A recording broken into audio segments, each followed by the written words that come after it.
I'm preceding almost every episode here by saying, while I run, I don't consider myself a runner. Now, we're going back to episode 1 where Sinead Brannigan, fitness coach and running coach, says if you put one foot in front of the other, you are a runner. But there are the elite athletes and then there are the leisurely athletes. And that's kind of what today's episode is all about. And in saying that, I'm sitting here in the studio with 2 prospective half marathon runners. And guys, I want to ask you about your running careers to date, where you are, what you've done before, and then also about how you guys run in a group and the benefits of running a group. But we've got Damien and Aisling from Eirgen.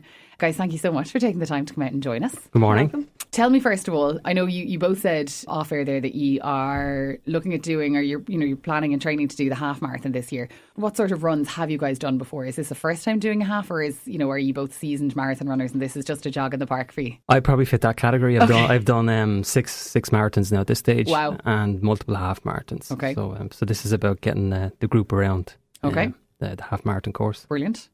So this is going to be my first attempt at a half marathon. Excellent.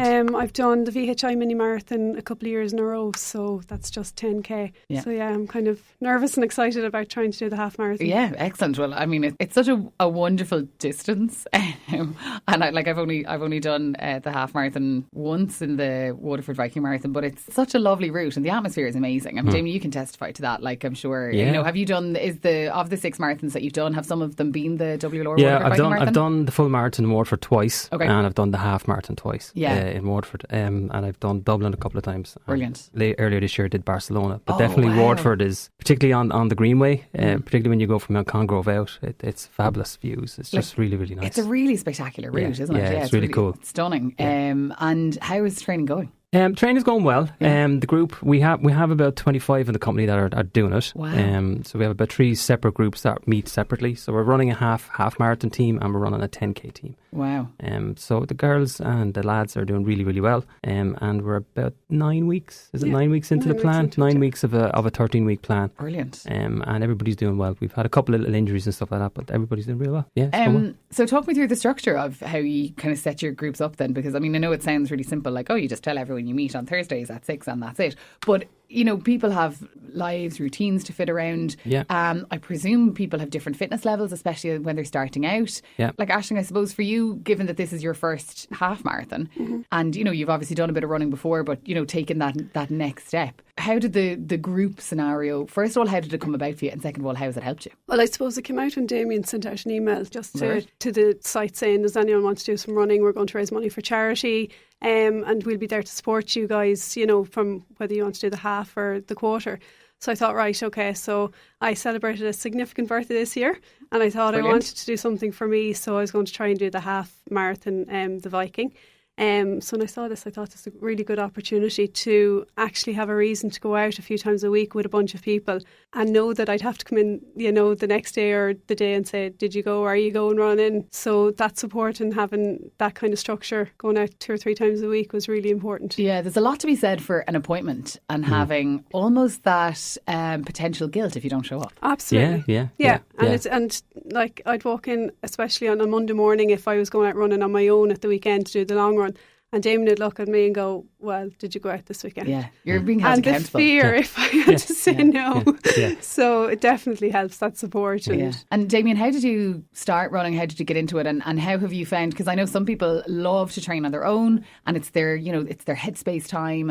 But obviously, you enjoy running in groups as well. So, how have you balanced that over the years? Yeah, well, I started probably about 5 years ago. I was overweight, very overweight. So I decided I'd do a Couch to 5k app. Fair play to you. So I did 5k and I did that on my own. So running 30 seconds was very difficult to start off with.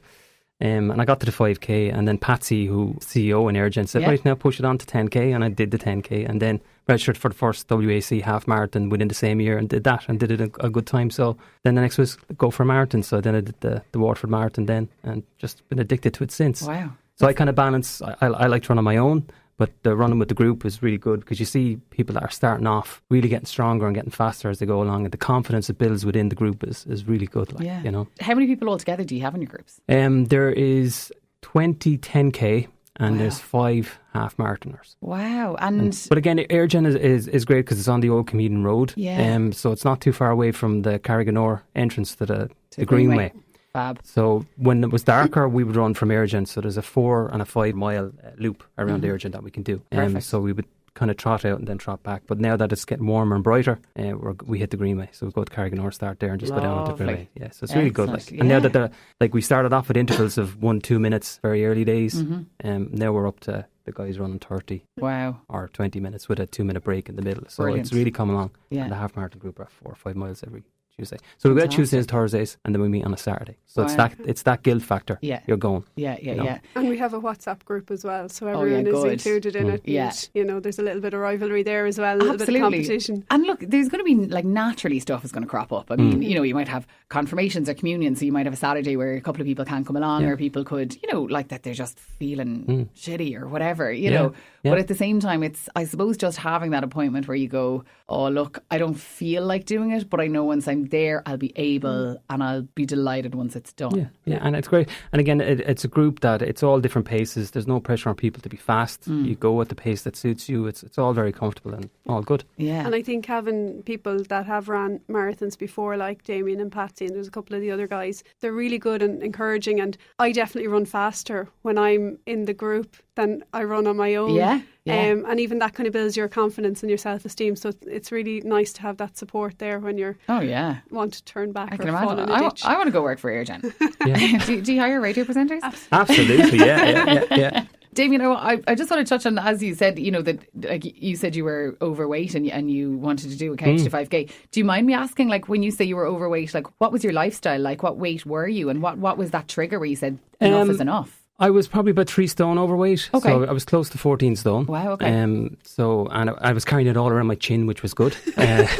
As you do. But it was just, I had a hip injury years ago, and it had taken a couple of years to kind of get over that. So I kept the lifestyle the same. I was eating lots of chocolate, crisps, the usual, the treats on a Saturday night. So I just got to a point where I got the okay to start exercising again. So I went for it, and I said, right, couch to 5K, spent, I think, €5 on the app. Yeah. And I just went for it. Best €5 you ever spent. And I haven't looked back. And there used to be guys in Eirgen running before they'd always say, come on, why don't you come on? No. That run, not for me, no. Yeah. But you get into it. It's funny, like I can think of so many people who I know who are in your position who've gone like, no, like the gym is just not for me, or no, running's just not for me, or cycling's not for me. And all of a sudden you look at them and there they are, like kitted out and they're heading off for their 80k cycle of a Saturday. You're like, oh, and you said you weren't into your cycling, But it is, it's that sense of achievement that I've done it. Yeah.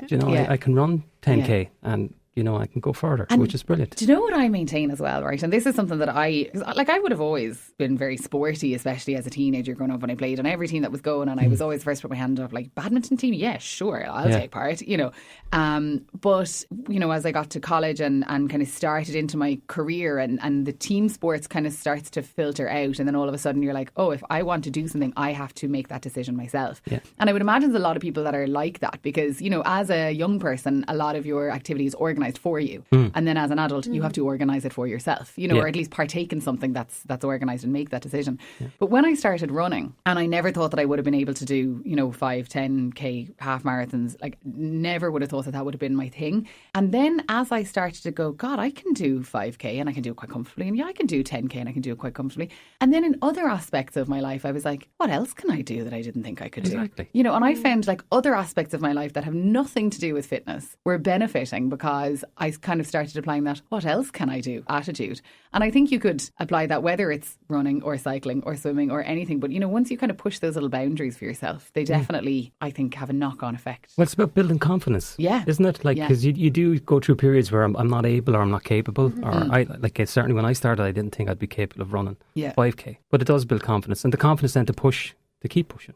If somebody had said to you, like in 5 years' time, you'll have run 6 marathons, you'll be... They would have laughed at me. Go away. What kind of time would you be doing your marathons in? Probably the best I've done is 3:42. Oh my God, that's amazing. Yeah. It's all right. Oh my God. I was happy. I'm happy with that. I'm like, finishing a marathon would, is like a major goal in itself. But doing it sub 4 and sub 3:45, they're phenomenal times. It's but again, you come away from it going, I could have run it better. You always have that thing that I could have done a little bit better on it, and that's what makes you go back. I love to hear that other people are like that. Because again, I'm coming back to episode 1 where we had a great chat with Sinead Brannigan of Sinead for Fitness, and you know, she just kept saying to me, she's like, are you competitive much? Because of even the language that I was using in the chats, you know, and she just kind of almost got into my psyche quickly by just sitting here chatting. So I was like, I can only imagine what she's like when she's your coach and she's actually out running with you, you know, which is amazing.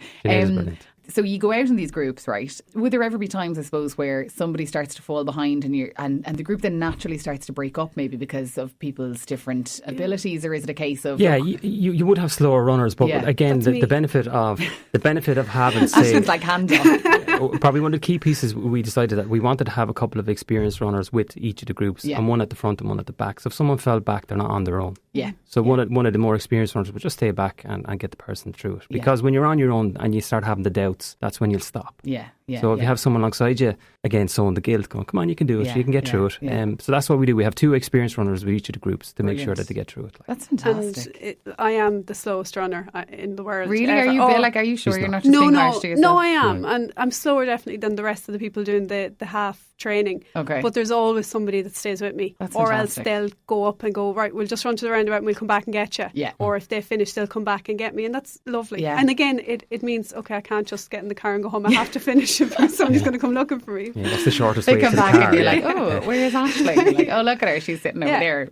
So that's definitely helps. Yeah, brilliant. I know myself even. I run slower when I'm on my own, as you said, Aisling. I definitely don't get up the hills as comfortable, and that's not necessarily to say physically comfortable, but I'm going through all of the mental brick walls coming up those hills if I don't have my friends alongside me where you're yapping away. But that is a huge benefit of the group. When you're in a group, you're having a chat, and suddenly 4 miles have gone by. Absolutely. You know, and you've had a chat, and you're like, where did that go? Yeah. You know, whereas when you are on your own, you do tend to get into your head a bit more, so you feel it as a little bit longer. But when you're in a group, you just chat away, and it moves pretty quick. No, there's a lot to be said for it. Say there's people listening here and they're going, God, I want to set up a running group in my workplace. Silly question, but how do they go about it? Is it as simple as just sending that email around saying, look lads, this is what we're doing? Anyone interested? You know, have a reason for it though. Yeah, okay. One of the reasons that I think encourages people is we're raising money for Waterford Hospice. Brilliant. So that touches so many people, and it's like, right, look, at least I'm going to do this for me to get a bit fitter, but I'm also doing it to support a really good cause. And I definitely think, you know, I've collected sponsorship money, and that's also my head going, I have to do this because I've gotten money off people to do this. So it's all an incentive. That's you're so right. It's all those small things that don't take a huge amount of thought, but at the same time they all add up to the accountability and, you know, the determination then as well. And I find as well, and especially when you're doing it for a charity, or, you know, if it is a particular charity run, like for example the Solace Cancer Support Centre Run for Life, or if it's the marathon where you know that the proceeds are all going to a great charity and you can collect and raise money while you're doing it, I find you hit those brick walls at times, and I presume other people are like this as well, and maybe some people aren't, but you hit those brick walls at times and you're like, this is a privilege to actually be able to be in the middle of this race. It's a privilege to have my 2 legs healthy enough to put one foot in front of the other.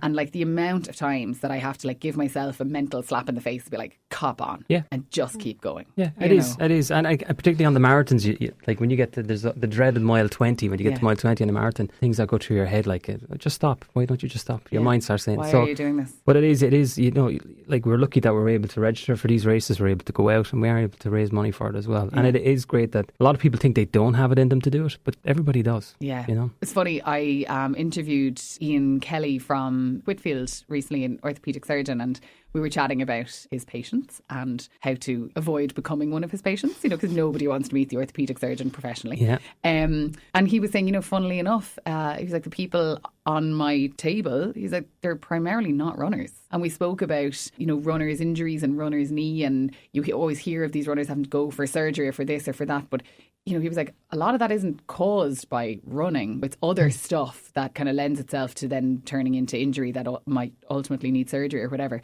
But he was saying, like, it's amazing what people can do if they push their mind to it or they push their bodies to it. And he said, actually, by running, you're improving your body. And he was like, it's, you know, he said, so it's kind of counterintuitive at times. You're like, oh, you've got pain in your knee, but actually that pain in your knee is because you haven't run enough to build up the cartilage. So when you step on it, it's sore. But actually, if you ran on it, it wouldn't be sore. You know, well, it's I completely relate to that because, again, before I started running, I would have had issues with my knee and my hip. I would have had arthritis in my knee. Wow, okay. And I would have been on medication for that as well to try and you're a young fella for having arthritis in your joints. And it was rheumatoid arthritis that I had, you know, and I was on pretty serious medication for it. But as soon as I started running, there was no need to take that anymore. You know, it all cleared up. Yeah. No, it is. It's very interesting. Lads, it's been a pleasure talking to you, just to get an insight into a group, especially because we have our own like little group. There's a little crew of us here in WLR. Like there might be 2 of us some days, there might be 4 of us on other days.